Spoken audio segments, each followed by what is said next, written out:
अस्सलामुअलैकुम। उम्मीद करती हूँ मेरी यूट्यूब फैमिली सब ठीक ठाक होंगे। अल्लाह ताला आप सबको खुश रखे, आबाद रखे।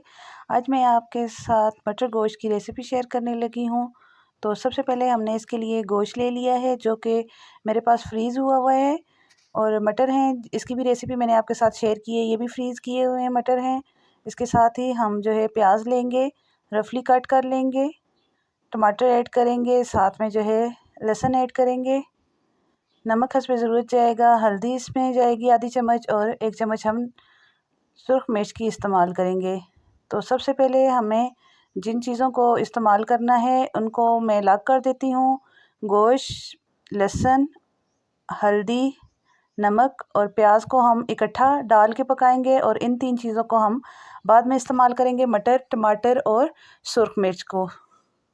तो सबसे पहले हमने कुकर में जो है गोश्त को डाल लिया है, इसके साथ प्याज कटी हुई शामिल कर दी है, लहसुन डाल दिया है। अब हम इसमें इतना पानी डालेंगे कि जिसमें आसानी से गोश्त गल जाए।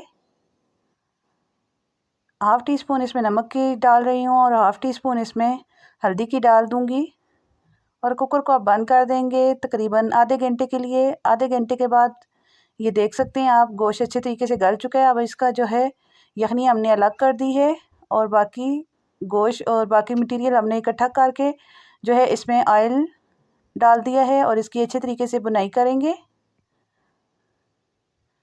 पानी आपने इसमें से निकाल देना है गोश्त का, और फिर इसकी अच्छे तरीके से बुनाई करेंगे।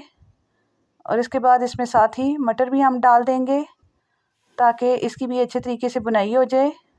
और साथ में जो है टमाटर हैं, इनका पेस्ट शामिल कर देंगे। आप चाहें तो ग्राइंड करके डाल सकते हैं, जिस तरह आपको इजी लगे आप डाल सकते हैं। अब टमाटर को भी साथ डाल दिया। अब तमाम चीज़ों को अच्छे तरीके से भून लेंगे।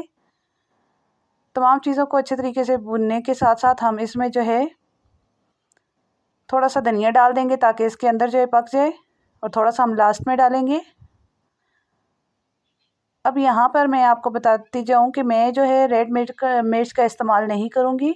मैं इसमें ग्रीन मिर्च का पेस्ट, जिसकी रेसिपी मैंने आपके साथ शेयर की थी, फ्रीज़ कर की हुई हैं, मैं वो डालूँगी, और उसको डाल के पका दिया। अब जितने भी ये हमने गोश्त का पानी या यखनी आप इसे कह सकते हैं, ये जो निकाल के रखा था, अब इसको हम दोबारा से डाल देंगे, और दोबारा तकरीबन 10 मिनट के लिए इसको पकाएंगे ताकि अच्छे तरीके से ये जो है मटर गल जाएं। और ये आप देख सकते हैं मटर बहुत ही अच्छे तरीके से गल चुके हैं। अब लास्ट में हम गरम मसाला और हरा धनिया डाल देंगे, और अब मैं आपको दिखाती हूँ इसकी फ़ाइनल लुक। इसी के साथ अब आपसे इजाज़त चाहूँगी, मिलती हूँ नेक्स्ट रेसिपी के साथ। अपनी दुआ में याद रखिएगा। अल्लाह हाफिज़।